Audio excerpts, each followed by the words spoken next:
In the passing years since I've started writing about games, I have been loath to refer to any of them as charming.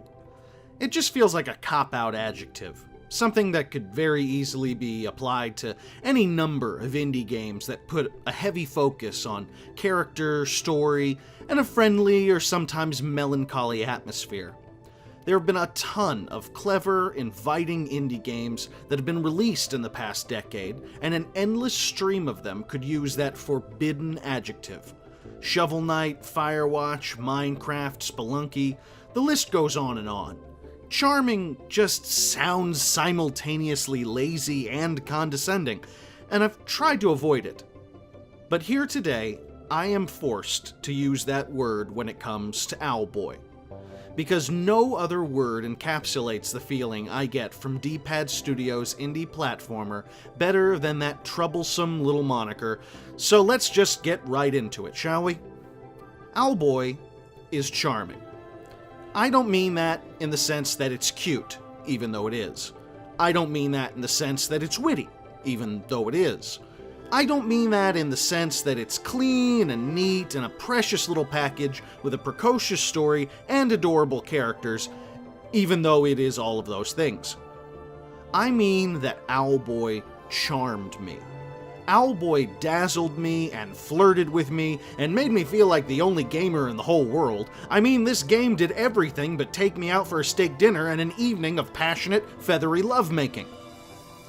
Owlboy was first dreamed up in 2007 by Simon Anderson, and he and his team at D-Pad Studios chiseled and coded and shined the hell out of each and every pixel of this game.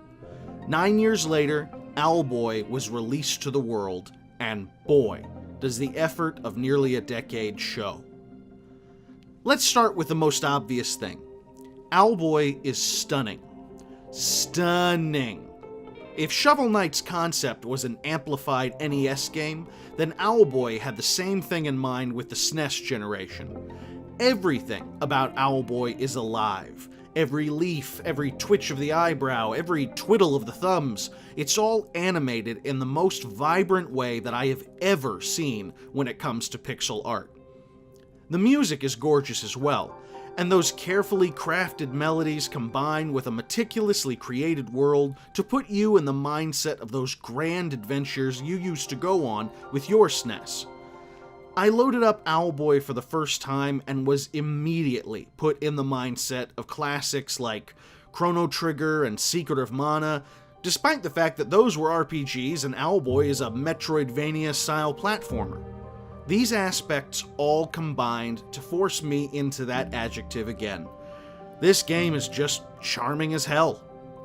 The story is charming as well. You play Otis, a mute owl who lives in a floating city. You're disliked by the general populace, verbally abused by your mentor, and your only friend is a geeky engineer. It's equal parts melancholy and adorable, and it all comes to a head when your home is attacked by a vicious band of robot pirates.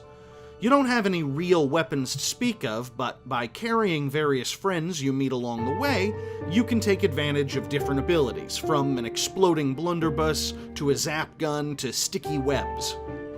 As you encounter and band together with your new friends, you're able to uncover more and more of the map and slowly discover the truth of the pirates and who controls them. It's a story about friendship and overcoming adversity in a way that effectively tugs at the heartstrings while avoiding melodrama. Having said that, the talkative storyline did pose a few issues as time went on. You see, Owlboy is a joy to play. The controls are smooth and fluid, and flying from one zone to another just feels terrific. But as you unravel the story, you find that you're interrupted in those moments again and again by talkative characters.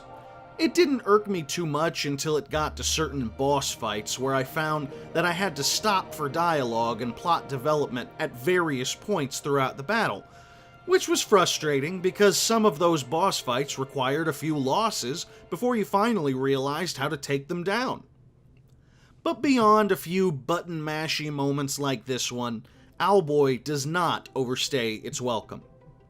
The game lasts around 8 to 9 hours, and it makes for a seasoned blend of storytelling and the joy of exploration. A $25 price tag might be daunting to some for such a brief experience, but my time spent in the floating city with Owlboy was well worth it, if only to experience what will no doubt be a benchmark for 16-bit style pixel art for years to come. Yeah, there is no doubt about it. Owlboy is going to be a tough act to follow for any other retro-style platformers coming in 2017. But I don't see that as a bad thing in the slightest. Owlboy was worth 9 years' time. The exploration, atmosphere, and character development made my entire experience something that felt truly special. Having finished it once, I know I'll return to it again, and I'm certain that feeling it gives me when I do will be nothing less than charming.